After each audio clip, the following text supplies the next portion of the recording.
तुमच्या आशीर्वादाने ही योजना कायम चालू राहणार एवढंच आपल्याला सांगतो।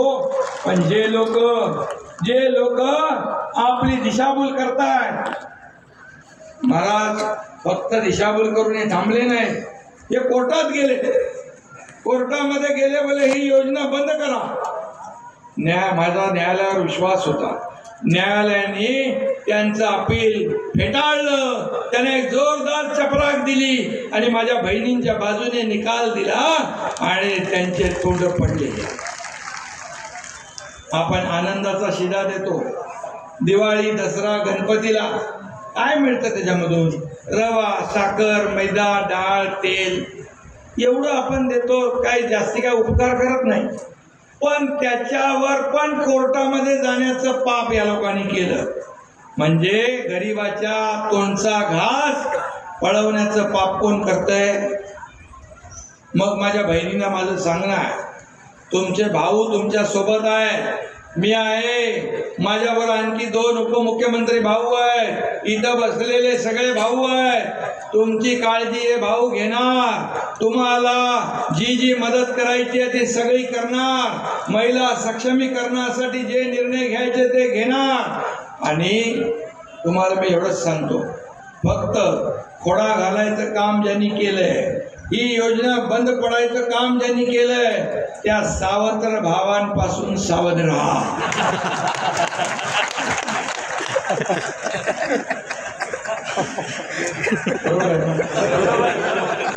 तुम्ही सख्खे भाऊ आहे, तुम्ही सगळे सख्खे भाऊ आहे आपण, आणि म्हणून आम्ही दिलेला शब्द पाळणारे आहोत, आणि म्हणूनच जे आम्ही बोललो ते केलेलं आहे। गरिबीची जाण आहे आम्हाला, सर्वसामान्य गरिबीतून आम्ही आलेलो आहे, आणि म्हणून जे करोडोमध्ये लोळले खेळले सोन्याचा चमचा घेऊन जन्माला आले त्यांना गरिबीची कणव काय माहीत असणार, गरिबाचं दुःख वेदना काय करणार? ते मस्करी करतात, टिंगल करतात, अरे 1,500 रुपये काय भीक देता, 1,500 रुपये काय लाच देता, 1,500 रुपयाने काय खरेदी करता? अरे तुम्हाला 1,500चं मोल नाही, पण माझ्या सर्वसामान्य गरीब महिलांना त्याचं मोल आहे, आणि म्हणून तुम्हाला लाज वाटली पाहिजे असे शब्द काढतात। आणि म्हणून राजकारणाच्या जागेवर करा, खूप संधी आहे, परंतु ज्या बहिणींना आम्ही हा आधार द्यायचा निर्णय घेतलाय त्याच्या आडवे आलात तर मग त्या माझ्या बहिणीच तुम्हाला बरोबर योग्य ते उत्तर देतील।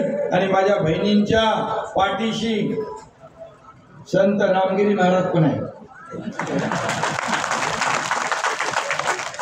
भावांच्या पण आहे आणि माझ्या पण आहे। त्यामुळे मी आपल्याला खूप खूप धन्यवाद देतो। मगाशी आपल्या बोलणारे साहेबांनी पण मला चिठ्ठी दिली, माणिकरावांनी पण आपल्या भाषणात सांगितलं आपल्या बेटासाठी जे काय मागच्या वेळेस पण आपण काहीतरी रस्त्याला पैसे दिलेले पर्यटनात,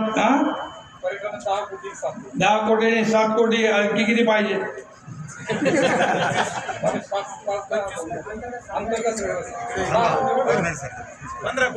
जे काही तुम्हाला लागतील 5, 10, 15 कोटी एकनाथ शिंदे ते पैसे देईल, सरकार ते पैसे देईल, कारण काय स्वतःसाठी नाही आहे,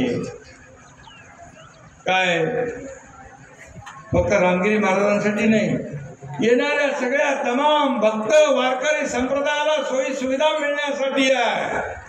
त्यांनी स्वतःसाठी काय मागितलं नाही, हे मागितलं ते जनतेसाठी मागितलेलं आहे, माझ्या वारकरी तमाम भक्तांसाठी, बांधवांसाठी, भगिनींसाठी मागितलेलं आहे। आणि हे सरकार सर्वसामान्यांचं आहे, हे सरकार शेतकऱ्यांचं आहे, हे सरकार कष्टकऱ्यांचं आहे, सरकार वारकऱ्यांचं आहे, आणि हे सरकार माझ्या माता भगिनींचं, युवकांचं, युवतींचं, ज्येष्ठांचं, सगळ्यांचं सरकार। आणि म्हणून जिकडे जातो मला थोडा यायला उशीर झाला, ज्यांच्या खात्यात पैसे जमा झाले त्या 500 बहिणी तिथं येऊन थांबल्या होत्या त्या सह्याद्री गेस्ट हाऊसच्या समोर राख्या बांधायला, आणि त्यामुळे येता उशीर झाला। मी आपली सगळ्यांची दिलगिरी व्यक्त करतो आणि आपल्याला सांगतो, मगाशी मला काही लोकांनी सांगितलं अर्ज दिला,